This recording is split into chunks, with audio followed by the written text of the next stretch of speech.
فخلف من بعدهم خلف أضاعوا الصلاة واتبعوا الشهوات فسوف يلقون غيا إلا من تاب وآمن وعمل صالحا فأولئك يدخلون الجنة ولا يظلمون شيئا جنات عدن التي وعد الرحمن عباده بالغيب إنه كان وعده مأتيا لا يسمعون فيها لغوا إلا سلاما ولهم رزقهم فيها بكرة. marka labaadna wuxuu leeyahay dawada waxaan ka bilaabaya hadaad qaadka joojinayso hadii kale wax taasiir yar raaday kugu leedahay ma jirto idan waalidii buu badatay caafimaad darradii baa badatay hatta qaabka loo cunaa waxay yiraahdaan xanuunadii infectionka ahaa iyo wixii jiray oo dhan buu noqday wax faafiya meel walba marka 10 qof inta isku soo qafisho habeen iyo maalin baa ay wada hadlaan una koob yar biyo la wada darsaday inta la wada fadhiyo waxa laaliya wixii xanuun mujtamaca ku jiray oo dhan wuxuu noqday si fudud wax ugu faafi kara xamar qaadka la keeno qura 7 ilaa 10 tan baa la keenaa daily $85,000 baa laga yaabaa in laga bixiyo haddaad hal sano xisaabiso kaliya waxa laga yaabaa ilaa 26 milyan inuu yahay waxaan u malaynayaa Hargeysa inta la keenaa inay inta in badan ka badantay haddii marka aad ku xisaabtanto waxaan odhan karaa qaadka hantida inagaga baxdaa mala maalin kasta hal warshad ay Soomaaliya ka dhisi lahayd daily waxay u badnaan lahayd inaad warshad samayn kari lahayd hantida qaadka ku waxay oranayeen wa ilaahukum ilaahun waahid laa ilaaha illaa huwa arraxmaan arraxiim taasay ku oranayeen ilaahiin macbuudkiinu kaad caabudaysiin kaad u hoggaansamaysiin kaad cuskanaydiin ka awoodda leh kaad isu dhiibaysiin waxa weeyaan waa hal mid oo keliya asaga mooyaane ilaah kaloo wax taraana ma jiro dadka qaarkood ilaah marka inna waxay aaminsan yihiin cid loo sujuudo loo rukuuco kaliya ilaah luqada carabiga min aliha ya'lahu fahuwa ma'luh waxa la kan cid loo sujuuleeyo aliha bima'na ta'allaha bima'na tadallal weeyaan waa isduleeyay cid ka soo la sujuuleeyo cid ka soo la hogaamiyo cid ka soo maartan la ixtiraamaatay xad dhaafsan cid ka soo jacayl runta la jeclaado cid ka soo la baryaysto cid ka soo la maartay la cuskado cid ka soo la tuugo taas ba ilaah la yiraahdaa qada carabiga walidaalika alogaataan way arinta gaditaanka iyo ganacsiga kana diinu leeyahay marka diimahooda dadka maadaha ka fiican dadkoo dhan marka cilmigu wuxuu oranay may kama fiicin dadkoo dhan aniga waxa leeyahay marka diinta nasaarada waa diin weeye yahuudiyaduna waa diin weeye siikhismkuna waa diin weeye hinduuskuna waa diin weeye budhuhuna waa diin weeye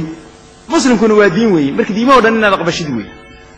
diimahooda dhan inaad aqbashaahi waa ku qasbanta ilmihi waa ilmo yaro marka gaal wuxuu sharxayo waxaa laga dhaadhicinayaa in aw aqbala inay tahay lagama maarmaan oo lagu qancisiyo madaahibu diiniyo dhan iyo caqaa'id albaatil oo dhan kulligeed inuu aqbalo awooda iskaga celiyo oo yiraahdo waxaan aad wadataan diin maahana ma lahan ilmihi yarka ahaa oo qof weyn maaha halkaas marka canugiyo qasan baa ku imaanay canugiyo qasan yaa ku imaanay 24 saac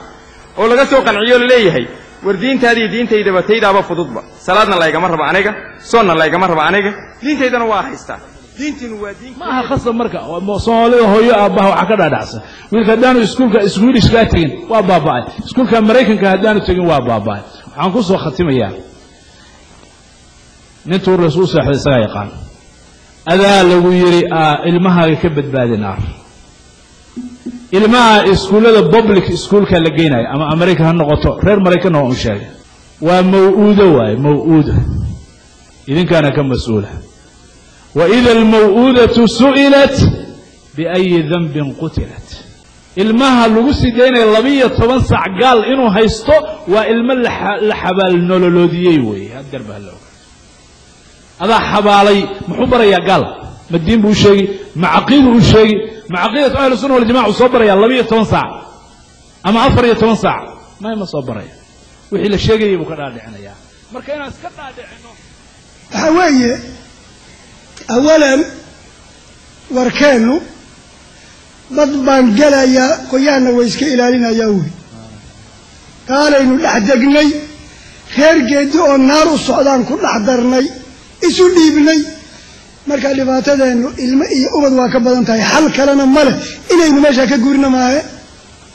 inaynu meesha ka guurno dalbaynu leenahay aynu meesha ni tagno maahe intaynu meeshaa joogna xag ubad xag aabbo xag hooyo xag shaqaale meel noon caafimaad qabta ma leh laakiin sidaa shiikhuu u sheegay haddana inaynu nacasnimadii iyo doqonnimadii aanu gaalada ugu lug darnay haddana damanaan ku darno damanaan adan ogeyn ilmahaaga casharkuu qaatay iyo wuxuu yahay iyo meeshuu maray iyo isaga naftiisa dhibaatadeeduu leeyahay waa inaad kormeero intaad noqotid ilmihii la socotid habeen kastaba weydiisid waxa loo sheegay waxay ku soo shubtay gaaladana aad caawa ka shubtid haba wareer ilmahe markaa doqonnimo oo tii meesha lagu yimida iyo damanaan aan ubadkii loo dangelin yaan la ysku darsan xalka runtaana waa inaynu guuro dalkeennii tagno wabilaahi tawfiiq awalan kollay warkeenna waa la duubahaya waana la tarjumi doonaa CIA iyo FBI iyo MFI miyay ahayd tii ingiriiska mise MF5 I don't know dadkaasoo dhan baa loo tarjumi doonaa gaalo waxaan leeyahay idinku shar baad nala jeceshihiin laakiin wallaahi annagu inaanan shar idinla jeclayn khayr baan idinla jecel lahay taasoo dadka ku talagala waxaan jecel lahay khayrkii inaanu jecel lahay waxaana daliil u ah inaad shar la maagan tihiin allah noo sheego wuxuu ilaahay yidhi subxaanahu wa tacaala laa yarqubuuna fii mu'minin ila walaa dimma wa ulaa'ika hum almuctaduun dadkaa gaaladii ihi qof mu'min ah ballan iyo qaraabanimo toona ku ilaalin mayaan waa niman gardaran buu yidhi waana idinka aragnay waa idinka fii ardi soomaal fii filistiin meel kastaan idinku aragnay annaguse khayr baanu idinla maagannahay khayr sababtoo ah rasuulkeenna wuxuu yidhi calayhi salaatu wasalaam lian yahdiya allahu bika rajulan waaxidan khayrun laka min xumuri nnicam hal qof oo aad soo hanuunisa caliyow ayaa kaaga khayr badan adduunyada macaankeeda oo dhan annagu marka khayr baan idinla maagannahay idinkuna shar baanu la maagantihiin mid kale ku darsada ammaankiinna iyo barwaaqadiinna adduunka aad ku haysataan waxaa sabab u ah waxa ka sii witir leh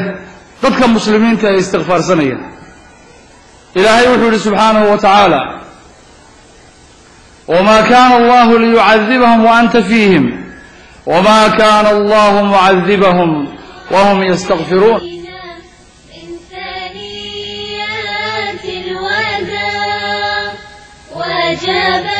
saabiteeda sare haddii ayanba kuwaa dantooda aanay gelin oo aanay milicsan oo aanay la hadlan wuxuu rasuulku calayhi salaatu wasalaam wuxuu yidhi markaa waxaa dhici doonta buu yidhi dhammaantoodba in bimacnaa doonidii marka ay la degto